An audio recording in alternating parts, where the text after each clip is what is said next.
안녕하십니까, 이진우입니다.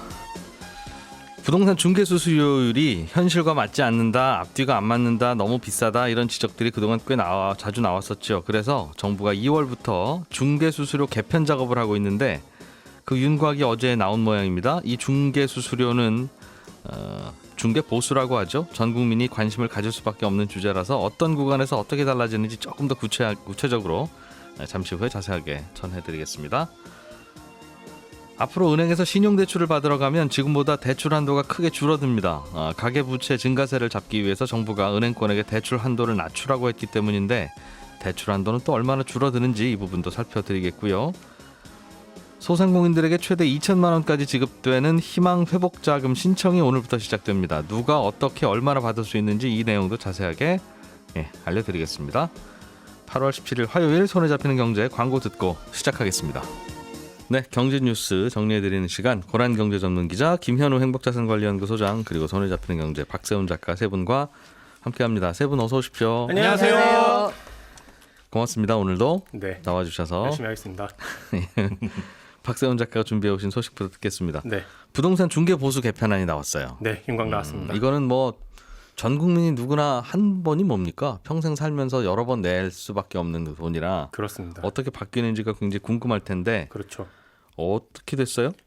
6월에 발표할 예정이었다가 7월로 미뤄졌고 또 한 번 미뤄져서 이달 말쯤 발표가 되는데 일단 윤곽만 나온 겁니다. 아직 확정이 아니에요. 예. 오늘 오후에 토론회가 열리는데 세 가지 안이 여기서 제시가 될 겁니다. 주택가격이 6억 원 이상인 경우에 수수료율을 지금보다 내리고 최대 상한선을 0.7%로 낮추는 게 핵심이 될 거다. 이렇게 보고 있습니다. 예. 지금은 일단 어떻게 돼 있냐면 시도별로 조금씩 다르긴 한데 서울시 기준으로 말씀을 드릴게요. 예. 5천만 원 미만은 0.6%, 예. 5천만 원에서 2억 원 미만은 0.5, 예. 2억 원 이상 6억 원 미만은 0.4 낮아지다가 내려가고 있죠. 내려가다가 내려가는 게 당연한 거예요. 어찌 보면. 그렇습니다. 요율은 요율은 그래도 중개 보수 자체 금액은 높아질 테니까. 그렇습니다. 예. 근데 6억 원 이상 9억 원 미만에서 0.5로 오릅니다. 이게 좀 이상하긴 해요. 왜 다시 오르지? 그렇습니다. 그리고 9억 원 이상은 0.9% 이내 또 확 오르는 구조죠. 지금은 이렇게 돼 있습니다. 예. 좀 이상하긴 한데 사실은 9억 원 이상은 이런 집 몇 채나 돼요. 그건 알아서 하시되 0.9를 넘지만 마시고 그 네. 안에서 알아서 조절하세요. 자율하세요, 했던 이거죠. 거니까 대개 시장에서는 그래서 요거는 0.9를 알아서 하라고 하니까 한 0.5? 0.5에서 0.6 정도에서 0.6? 때로는 또 손님이 좀 우기면 0.4? 그렇게 대충 그렇게 0.5 안팎으로 하니까 네. 오늘 말씀해 주신 거 보면 0.6, 0.5, 0.4, 0.5, 0.5니까 우리나라 대략 중개 0.5죠. 수수료율은 그냥 0.5인 거예요. 그죠? 네. 대체로. 그런데 앞으로는 어떻게 달라집니까? 일단 2억 원 미만은 지금 그대로 유지되는데 2억 원 넘는 가격부터 차이가 생겨요. 근데 이게 좀 숫자고 복잡해서 귀로 들을 때 한 번에 아마 확 안 들어오실 텐데 예. 확정된 건 아니니까 대강 그렇구나 정도로만 들어오시면 되겠습니다. 예. 세 가지 안 중에 첫 번째 안은 굉장히 단순해요. 이거는 2억 원에서 12억 원까지는 0.4, 네. 그 이상은 0.7. 끝. 심플합니다. 예. 두 번째 안은 이게 가장 복잡합니다. 2억에서 9억 원까지는 0.4. 이 복잡한 이안이 유력 아니라면서요? 그렇습니다. 예. 복잡한 거 그럼 들어보겠습니다. 12억 원까지는 0.5, 15억 원까지는 0.6, 그 이상은 0.7. 계속 쭉 오르는 그런 구조로 되어 있습니다. 마지막으로 세 번째 안은요. 2억에서 6억까지는 0.4, 12억 원까지는 0.5, 그 이상은 0.7. 이것도 마찬가지로 쭉 오릅니다. 세 가지 안 모두 거래 비중이 높은 6억 이상에 대해서는 요율을 인하했고요.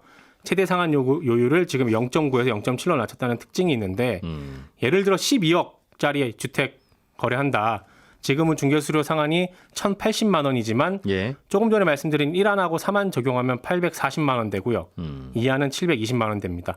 지금까지 말씀드린 건 매매인 경우고 네. 전월세 같은 경우는 매매보다 0.1%포인트씩 낮게 책정돼 있다. 제가 이걸 보니까 지금 매매 가격에 예를 들면 12억 원짜리 살 때 어떻게 되느냐를 네. 지금은 얼마인데 앞으로 얼마 됩니까라고 할 때 낮아진다고 이제 홍보를 하기 위해서 네. 지금은 0.9 내는데요라고 이제 얘기하면서 앞으로는 0.7이 됩니다 이렇게 홍보하고 있는데 지금 0.9 내는 분 거의 없습니다. 그러니까 0.9 이내에서 알아서 협의하라고 하기 때문에 네. 좀 전에 말씀드렸잖아요. 0.5 내고 있다고. 네.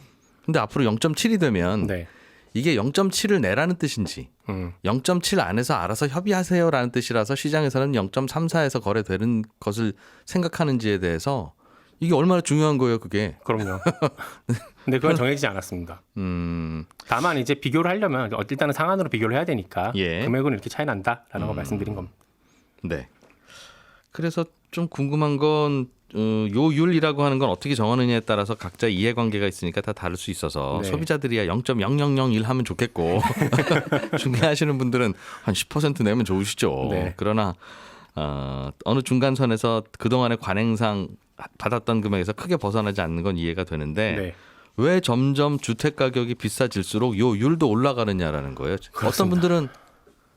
어떤 분들은 어차피 10억짜리 하나, 1억짜리 하나, 100억짜리 하나 하시는 일은 거의 비슷하니까 네. 그냥 단일 요율로 합시다. 그게 그렇죠. 100만 원이든 200만 네. 원이든 50만 원이든 뭐 얼마든 네. 그런 얘기까지 있는데 네. 이거 참 큰 이해가 안 간다 싶더군요. 그 부분은 저도 이상해갖고 국토부에 물어보려고 했는데 네. 어제가 마침 쉬는 날이라서 담당 공무원이 출근 안 해갖고 못 물어봤어요. 예. 그래서 제가 따로 한번 조사를 해봤는데 우리나라 부동산 중개 수수료라는 게 1983년에 처음 만들어졌거든요. 네. 당시에는 거래 가액에 따라서 수수료율이 9단계였어요. 대신에 거래 액수가 클수록 낮은 수수료율이 적용이 됐습니다. 그때는. 올라갈수록 수수료율은 낮아지는 거죠. 네. 그러다가 2000년에 한 번 개편이 되고 2014년에 또 한 번 개편이 되는데 네. 2000년 개선안을 보면요. 이때도 주택 가격이 올라갈수록 요율은 낮아집니다. 네, 그리고 6억 원 넘는 주택은 당시에 고가 주택으로 취급됐어요. 2006년에 예. 2000년에는 6억 원 넘는 거에 네. 이거는 0.2에서 0.9 사이에서 자율적으로 협의하도록 알아서 하시도록. 요렇게 예. 바뀌었습니다. 2000년에 한 번. 그러다가 2014년에 달라진 게 지금인데 대체 왜 이렇게 달라졌을까 생각을 해보면 개편을 할 때 가장 많이 거래가 되는 가격들 네. 중위 가격으로 정해진 그 언저리에서는 수수료율을 내립니다. 항상 개편할 때마다 개편할 때마다 내려갑니다. 그 많은 부분은. 국민들이 요것 때문에 자꾸 수수료 비싸졌다고 하시니까 그렇습니다. 예. 여기가 내려가니까 네. 중개사협회 쪽에서는 반발이 좀 심하죠. 예. 왜 그 부분을 내리냐. 그렇기 때문에 고가 주택에서는 높여서 이 부분이 내려가는 것만큼 다른 부분에서 벌충을 하게 한 게 아닌가. 이런 정치적인 합의가 있었던 게 아닌가라는 게 저의 생각입니다. 그거는 뭐 정황상 말이 되네요. 네. 근데 그렇게 하다 보니까 외국인한테 설명이 안 되는 거예요. 네. 그러니까 왜 수수료율이 그 1억짜리 하는 거랑 10억짜리 하는 거랑 10억짜리 하는 게 조금 더 좀 긴장도 되고 할 수 있으니 네. 더 받아야 되는 건 이해가 되는데 1억짜리는 예를 들면 1% 낸다 100만 원 내세요 그러면 10억짜리도 1% 내면 1000만 원이나 되잖아요. 그렇습니다. 그러니까 그건 한 0.5%는 합시다. 그게 낮아져야 그래도 500만 원이니까 네. 설명이 그나마 되는데 10억짜리는 2%야 2천만 원이야 그러면 네. 이건 왜 어떤 개념에서 그렇게 만든 수수료율인지가 설명이 안 되잖아요. 그렇죠. 그렇게 합리적이지 않은 걸 자꾸 만들려고 하는지 모르겠어요. 그건 제가 조만간 국토교통부랑 통화가 되면 취재해서 다시 알려드리겠고요. 오늘 혹시 토론회 언제 합니까? 오늘 토론회 2시에 온라인으로 합니다. 이건 누구나 볼 수 있고요. 예. 댓글로 참여도 가능해요. 포털 사이트에서 국토교통부 검색한 후에 홈페이지 들어가면 안내 배너 뜰 거니까 예. 그 배너 클릭하시면 되고 유튜브에서 국토연구원 검색하신 후에 실시간으로 중계 시청하는 방법도 있습니다. 예. 오늘 토론회의 주제 중에는 또 공인중개사 자격시험 네. 이거 좀 어렵게 하자. 그렇습니다. 저도 한번 봤다 떨어졌거든요. 저는 꽤 오래됐어요 옛날에. 물론 오래됐으니까 더 젊을 때 봤는데 네. 하여튼 떨어지더군요. 쉽지는 않은데 공부 그렇습니다. 앞으로- 열심히 해야 되는데 더 어려워진다면서요? 네, 지금은 모든 과목에서 40점 이상 받고 평균 60점 이상이면 합격이에요. 예. 앞으로는 매년 적정 선발 예정 인원을 정하겠다라는 게 정부의 방침입니다. 와. 그거네요. 그렇습니다. 이렇게 상대평가네요. 되면 어. 모든 과목에서 40점 이상 받은 사람들 가운데 총점이 높은 순으로 합격자가 결정이 되잖아요. 네. 요거는 이제 공인중개사의 수가 너무 많다라는 판단이 깔린 정부의 결정인 것 같습니다. 예. 그러니까 매년 얼마나 뽑을지는 무슨 위원회를 만드는데 정부 관계자, 교수, 공인중개사협회, 시민단체 네. 이런 데서 뽑힌 분들이 매년 결정을 하게 됩니다. 야, 이것도 어려워진다. 네. 알겠습니다. 서경석 씨는 합격했는데 바로. 혹시 거길 이용 안 하셨나요? 거기 교재가 좋은 모양이에요. 네. 고란 기자님 준비해 오신 소식 보겠습니다. 앞으로 은행에서 신용대출을 받으려면 네. 자기가 받는 연봉의 몇 % 딱 이렇게 이제 정해지는 겁니까? 네, 금융감독원이 지난주 금요일에 은행의 여신 담당, 그러니까 대출해주는 임원들을 불러서 회의를 했습니다.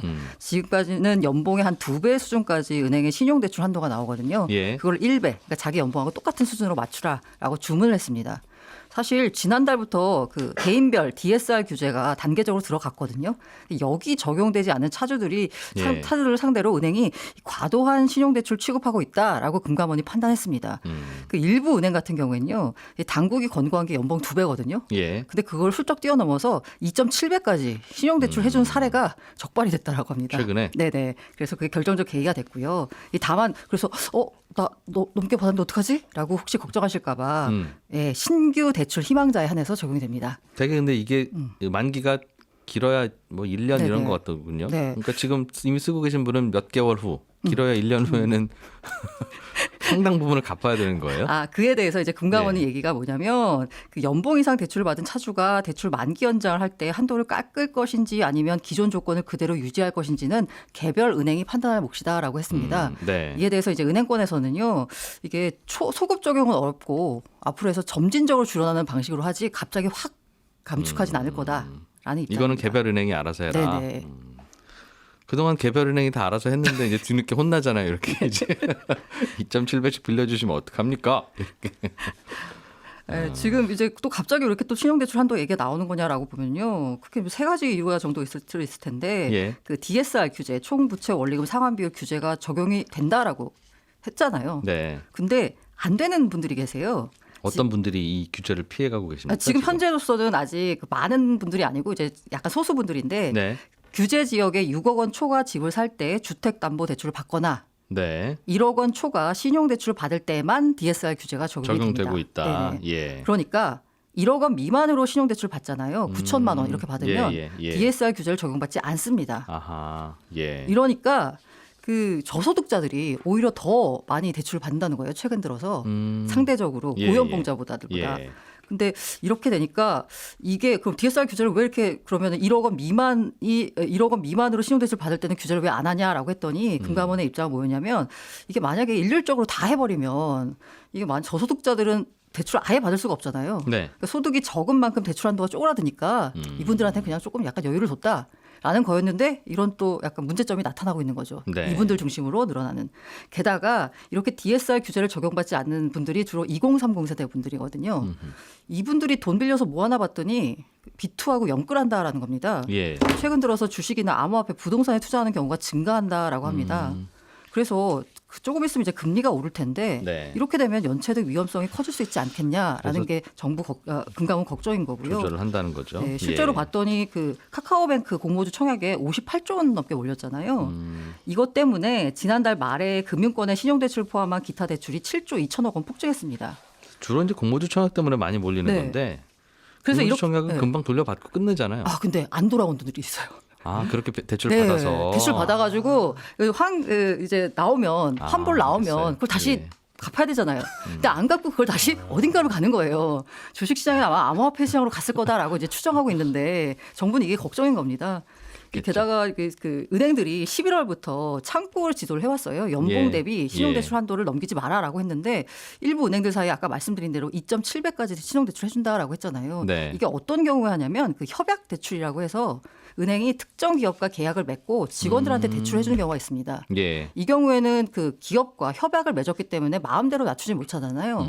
그래서 이제 약간 이렇게 놔뒀는데 협약 대출 말고 이 은행이 다른 대출 일반 대출에서도 2.7배까지 해주는 거예요. 네. 요게 지금 창구 지도로 적발이 됐다라고 합니다. 그렇게 해서 그래서 더 세게 해서 1배로 하자라고 합니다. 내주는 은행들 마음은 이해는 되죠. 그러니까 어떤 몇몇 기업들은 직원이 대체로 다 평생 직장이잖아요. 네네. 중간에 뭐 아무리 큰 잘못을 하지 않는 한 계속 다니니까 당연히 연봉이 깎이지도 않고 그러니까 이거 너무 안전하다라고 생각할 수 있는데 전반적으로 이런저런 대출 줄어드는 뉴스들이 들리니까 또 이제 받은 대출 안 갚기도 할 모양이에요, 그죠? 네, 아마 대출이 혹시 필요하신 분들은 좀 빨리 미리 좀 하셔야 될 것 같아요. 여기서 그런 팁을 가르쳐 주시면 어떡해요? 당국은 줄이자고 하는데. 그런 수요도 있는 것 같아요. 대출이 줄어든다, 이제 예. 앞으로 어렵다 이러니까 예. 그냥 불필요한 대출, 뭐 물론 이제 신용대출을 받아가지고 이자를 내시는 분들보다는 네. 불필요한 마이너스 통장 미리 만들어가지고 확보를 해두려는 수요도 많은 것 저도 같아서. 주변에 신용대출도 예. 받아서 그냥 이자 무는 분들 많습니다. 그러게요. 언제 어떻게 급할 때 대출이 안 된다는 공포가 자꾸 드니까 그렇죠. DSR이 얼마나 되는지 난 잘 모르겠으나 네. 줄이려면 괜찮은 분들도 어느 날 갑자기 줄일 거 아니겠어요? 맞습니다. 지금 마이너스 통장도 은행별로 다 네. 한도를 줄이고 있으니까요. 가계대출 줄이라고 하니 지금은 이제 위험한 분들부터 줄이세요 하지만 네, 더 이상 줄일 곳이 없는데 줄이라고 하면 이젠 그렇게 되겠죠. 그렇죠. 그러니까 이제 라면 사재기 하듯이 대출도 대출 사재기. 그렇게 하고 있다는 것 같은데 20, 30대가 대출 많이 받아갔습니까 실제로? 네, 실제로 봤더니요. 그게 연령대별 연소득 대비 가계 대출 비율 LTI라는 게 있는데요. 예. 이걸 봤더니 1분기의 평균 LTI가 231%인데 이게 연령별로 나눠봤더니 30대가 267% 정도 됩니다. 가장 예. 높아요. 그러니까 예. 자기 연봉의 3배 가까운 대출을 받고 있다라는 건데요. 2017년 1분기에 214% 정도 됐는데 점점점 늘어나더니 지난 1분기에는 267%까지 간 겁니다. 예. 이게 그 증가액 자체만 놓고 봐도요. 그 1분기 30대 평균 대출 잔액이 9,735만 원. 저는 이거 보고 깜짝 놀랐는데 평균 30대는 1억 정도를 빚지고 있다라는 거예요. 예. 2017년 1분기보다 2,485만 원이 늘어서요. 전 연령대 가운데서 가장 많이 늘어났습니다. 집값도 많이 늘었고 말씀하신 대로 신용대출 최대한 받아서 이리저리 굴리는 곳도 있을 거고. 어떻게 생각하세요? 이게 30대가 많이 늘었는데 그럼 50대나 60대가 많이 느는 게 좋냐? 그건 아니죠. 그렇긴 하죠. 그렇죠? 앞으로 벌 날이 많은 분들이 그래도 젊은 분들이 많이 받아가는 게 상대적으로 다른 연령대에서 받아가는 것보다는 나을 텐데 네. 어쨌든 은행들은 알겠습니다. 앞으로 줄이겠습니다. 그런 쪽이에요. 뭐 사실 불만이 많지만 뭐 어떻게 하겠어요. 네. 근데 이중 규제다라는 이제 말을 많이 하고 있어요. DSR 예. 규제했는데 여기다 또 무슨 그 연봉 1배 이렇게 상한을 두느냐라고 해서 하는데 예. 금감원의 입장은 어느 정도냐면 어쨌든 간에 지금 현재 굉장히 우려가 크다. 가계대출 문제 관련돼 가지고요. 이 정은보 신임 금감원장이 취임식에서 한 얘기가 뭐냐면 민간 부채와 관련돼서 퍼펙트 스톰이 올 수도 있다라고 이제 경고를 했어요. 게다가 은성수 금융위원장도 10일 날 이제 5대 금융지주들을 만나서 가계부채 관리 좀 해달라라고 얘기했고요. 지금 고승범 금융위원장 내정자도 예. 출근길에서 가계부채 관리를 철저히 해나갈 것 이러면서 그 금융 관련된 그 당국자들이 다 가계부채 문제를 굉장히 민감하게 생각하고 있습니다. 늘어나는 속도 보면 긴장은 될 것 같아요. 정말 보면 빠르게 늘고 있어서. 자, 김현우 소장님, 예. 자영업 하시는 분들 5차 재난지원금 나온다는데 오늘부터 신청이죠? 네, 그렇습니다. 오늘 오전 8시부터 이미 신청이 시작됐고요. 예. 밤 12시까지 희망회복자금.kr 여기로 예. 들어가셔가지고 본인 명의 휴대폰 혹은 공동인증서로 로그인을 하셔가지고 신청이 가능합니다. 이 홀짝제예요. 오늘이 17일이니까 사업자 번호, 주민번호 말고 사업자 사업자 번호가 번호. 예. 끝수가 홀수인 분이 오늘 신청하고요. 네. 내일 18일은 짝수인 분이 신청을 하고 모레 19일부터는 홀수 짝수 상관없이 그리고 24시간 운영됩니다. 어떤 분들한테 나갑니까? 일단 지급 대상은 크게 세 가지로 나뉘어요. 집합 금지나 영업 제한 조치 그리고 경영 위기 업종 이렇게 크게 세 가지로 나뉘고 공통적으로 업종별로 매출 규모를 봤을 때 소기업이나 소상공인에 해당되는 분들만. 내가 그리고 장사 더 하고 싶은데 정부 규제 때문에 문 닫았어야 되는 네, 그런 그렇습니다. 규제가 있었던 모든 업종에 다 준다. 맞습니다. 예. 경영 위기 업종은 그런 업종 뭐 집합 제한 금지와 상관없이 예. 봤더니 전체적으로 통계적으로 매출이 줄었더라. 예. 이런 것들을 산정을 했고요. 매출이 줄어든 건 언제 줄었어야 되는 겁니까? 매출 줄어든 기간은 2019년부터 2021년 올해 상반기까지로 네. 대비해서 이제 유리한 구간으로 선정을 하거든요. 예. 예, 그거는 이제 8개 구간으로 나눠가지고 비교해가지고 반기 단위로 비교해서 조금이라도 줄었으면 해당이 된다 이렇게 보시면 되는데요. 예. 일단 개업일 기준이 있어요. 올해 6월 30일 이전에 개업을 하셨어야 되고 네. 그다음에 7월 6일 기준에서 폐업 상태가 아니어야 됩니다. 뭐 휴업은 가능한데 다만 이제 7월 6일에는 폐업 상태가 아니었어도 그 이후에 뭐 폐업 지원금을 받았거나라고 한다면 이번 지원 대상에서 제외가 될 수 있고요. 예. 그다음에 집합 금지 업종 같은 경우에는 매출액이 감소한지는 안 따져봅니다. 그냥 무조건 지급이 되고 그 외에 이제 영업 제한 업종이나 경영 위기 업종으로 분류된 것들이 있는데 요거는 이제 매출이 조금이라도 감소한 경우에만 지원이 됩니다. 그럼 모든 법인이나 모든 사업자가 매출이 감소했으면 일단 대상이 되는 걸까요? 그렇게 그렇지는 이해하면 않습니다. 될까요? 예. 경영 위기 그 집합 금지나 그리고 집합 제한에 해당 안 되는 그거는 뭐 정해져 있으니까 그렇죠. 식당이든 뭐 헬스클럽이든 어디든 그건 맞습니다. 정해놨으니까 아는 거고. 그리고 경영 위기 업종에 포함이 되지 않으면 매출이 네. 줄었다고 하더라도 예를 들어서 저희 연구소 같은 경우에는 아. 매출이 줄었다고 하더라도 경영 위기 업종에 해당이 안 되니까 그것도 업종을 정해놨어요? 예, 업종을 정해놨습니다. 그래서 거기에 해당 안 되면은 예. 포함이 안 될 수도 있다. 이렇게 보시면 되고요. 그리고 매출 감소와 영업 제한을 일단 판단하는 기간은 아까 말씀드린 거는 2019년에서 2021년까지 매출 감소하기만 하면 되기는 하는데 네.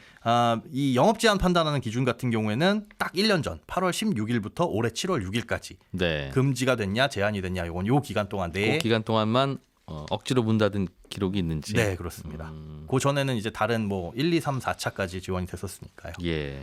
업종이 제한되어 있는 거는 업종 빠진 분들은 좀 억울하겠네요. 그래도 뭐 저 같은 경우는 더 힘드신 분들이 계실 테니까라고 생각을 하긴 하는데요. 그 힘들고 안 힘들고가 맞습니다. 업종에 따라서 결정되는 건 아닐 테니까. 네, 매출 감소분에 따라 결정하기야 뭐 따지기 시작하면 그거 매출 줄었지 뭐 매출은 그대로지만 사실 그런 매출로 경우도 한다는 많고. 것 자체도 업종별로 예. 매출은 많은데 순이익은 굉장히 적은 업종들도 그런 있을 수 있잖아요. 것도 있고 예. 또 매출이 좀 줄더라도 또 충분히 이런저런 구조조정해서 오히려 버틸만 했어요 하는 분들도 있을 테니. 맞습니다. 알겠습니다. 지급은 언제쯤 됩니까? 신청을 하고 나면? 요거는 1차 신속 지급 대상은 오늘부터 바로 지급이 시작됩니다. 예. 이게 사전에 걸러놨어요. 그래서 아마 8시에 문자를 받으셨을 겁니다. 대상자분들은. 그래서 1차 신속 대상은 요번에 이제 17, 18, 19일 이후로 해가지고 네. 바로 신청을 하시는 분들 같은 경우에 순차적으로 바로 지급이 되고 2차 신속 지급 대상이라고 해가지고 요분들은 뭐냐면 지난 이 4차였죠. 버팀목 자금 플러스 여기에 해당이 안 되셨는데 요번에 해당되신 분들이 2차 신속 지급 대상이에요. 네. 지금 1차는 그때도 해당되고 지금도 해당되시는 분들 이분들은 문자를 받으셨을 거고 2차 같은 경우는 문자 발송은 안 됐는데 이분들 같은 경우에는 뭐 8월 30일 이후부터 신청이 예. 가능하고 그 이후로 지급이 됩니다. 그러니까 아마 문자를 못 받으신 분들은 해당이 안 된다 이렇게 생각을 하시면 될 것 같고 내용을 읽어보니까 나는 해당이 되는데 뭐 문자에 빠져 있다 이런 분들 같은 경우는 9월 말부터 추가 신청을 받고 이의 신청은 11월로 예정이 되어 있습니다. 이것도 이제 궁금한 내용도 많으실 텐데 예. 받으신 대상인 분들은 어떻게 받는 건지 연락 안 온 분들은 왜 나는 안 오는지 혹시 아닌 건지 궁금한 건 어디에 물어보면 됩니까? 일단 전화는 9시부터 저녁 6시까지 1899-8300 콜센터고요. 예. 그다음에 주소창에다가 희망회복자금 114.kr 하면은 이 채팅으로 상담을 할 수 있는 곳으로 넘어갑니다. 여기는 조금 시간이 넉넉한데 아침 9시부터 저녁 8시까지 야근해 주시는군요. 채팅 상담이 가능합니다. 자, 오늘도 김현우 소장님, 박세원 작가님, 고란 기자님 세 분과 함께했습니다. 감사드리고요. 잠시 후에 이어지는 11시 5분부터 이어지는 손경제 플러스에서는 스마트폰 시장 요즘 변화가 많습니다. 스마트폰 시장의 변화에 대해서 조금 자세하게 들여다보겠습니다. 11시 5분에 저는 다시 오겠습니다. 이진우였습니다. 고맙습니다.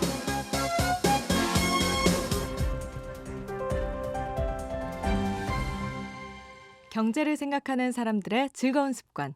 이진우의 손에 잡히는 경제.